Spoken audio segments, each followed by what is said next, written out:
यंदा विधान परिषदेत सर्वात चर्चेत राहिलेली जागा म्हणजे नाशिकची। नाशिक विधान परिषदेच्या जागेवरील तिढा आता सुटल्याची माहिती आहे। काल नाशिकमध्ये गिरीश महाजनांच्या घरी उदय सामंत यांची एक बैठक पार पडली आणि या बैठकीत सकारात्मक चर्चा झाली असून गोकुळ गीते माघार घेणार असल्याची माहिती सूत्रांनी दिली। आज सकाळी 11 वाजता दोन्ही मंत्री पत्रकार परिषद घेऊन गीते घोषणा करणार असल्याची माहिती देखील मिळते आहे।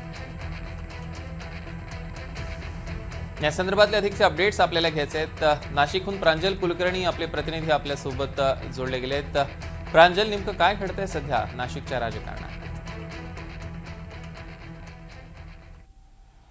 सौरभ, मुळातच आपण बघितलं तर 4 तारखेला माघारीचा दिवस होता, मात्र कुठेतरी निवडणुकांमध्ये नवा पायंडा खरं तर पाडला जातोय का असा प्रश्न आता उपस्थित होतोय। कारण माघारीनंतर देखील माघारीसाठी प्रयत्न जे आहेत ते खरं तर महायुतीकडून केले जात आहेत। महायुतीचे उमेदवार आहेत नरेंद्र दराडे, त्यांना कुठेतरी पाठिंबा गोकुळ गीते यांनी द्यावा यासाठी महायुतीचे 3 मंत्री जे आहेत ते गेल्या आठवड्याभरापासून प्रयत्नशील आहेत। 3 दिवसांपूर्वी भाजपच्या बंडखोर प्रसाद हिरे यांनी म्हटलं होतं की मी माघारी घेतोय आणि पाठिंबा नरेंद्र दराडे यांना देणार आहेत आणि तसेच प्रयत्न जे आहेत ते गोकुळ गीते यांच्यासाठी देखील सुरू आहेत। काल आपण जर बघितलं तर काल मुंबईला उदय सामंत असतील, यासोबतच गिरीश महाजन यांच्यासोबत बैठक जी आहे ती गीते बंधूंची झालेली आहे। गिरीश महाजनांच्या बंगल्यावरती ही भेट झालेली होती।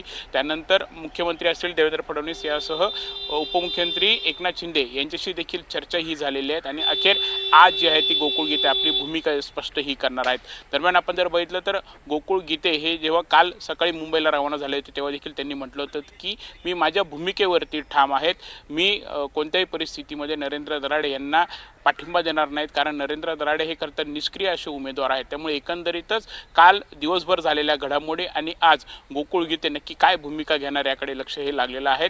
आज थोड्याच वेळामध्ये मंत्री उदय सामंत असतील, यासोबतच मंत्री गिरीश महाजन हे पुन्हा एकदा गीते बंधूंची भेट जी आहे ती घेणार आहेत आणि त्यानंतर पुढे नक्की काय घडामोडी घडत आहेत याकडे खरं तर लक्ष हे लागलेलं आहे। मात्र एकंदरीतच बघितलं तर आता आठवड्याभरावरती मतदान हे आलेलं आहे। उमेदवार जर बघितलं तर सर्व काही प्रचाराला ते लागलेले आहेत आणि असंच काही असतानाच कुठेतरी ही निवडणूक जी आहे ते पूर्णपणे आपल्या बाजूने करण्याचा महायुतीचा प्रयत्न आहे।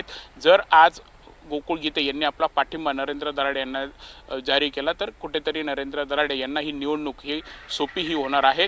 मंत्री उदय सामंत असतील, मंत्री गिरीश महाजन असतील, यासोबतच मंत्री दादा भुसे हे गेल्या आठवड्याभरापासून या दोन्ही उमेदवारांची माघारीसाठी प्रयत्न होते आणि आज गोकुळ गीते यांच्या भूमिकेकडे खरं तर लक्ष लागलं आहे। निश्चितच प्रांजल, या संदर्भातले अधिकचे अपडेट्स आम्ही घेऊ। तुर्तास धन्यवाद।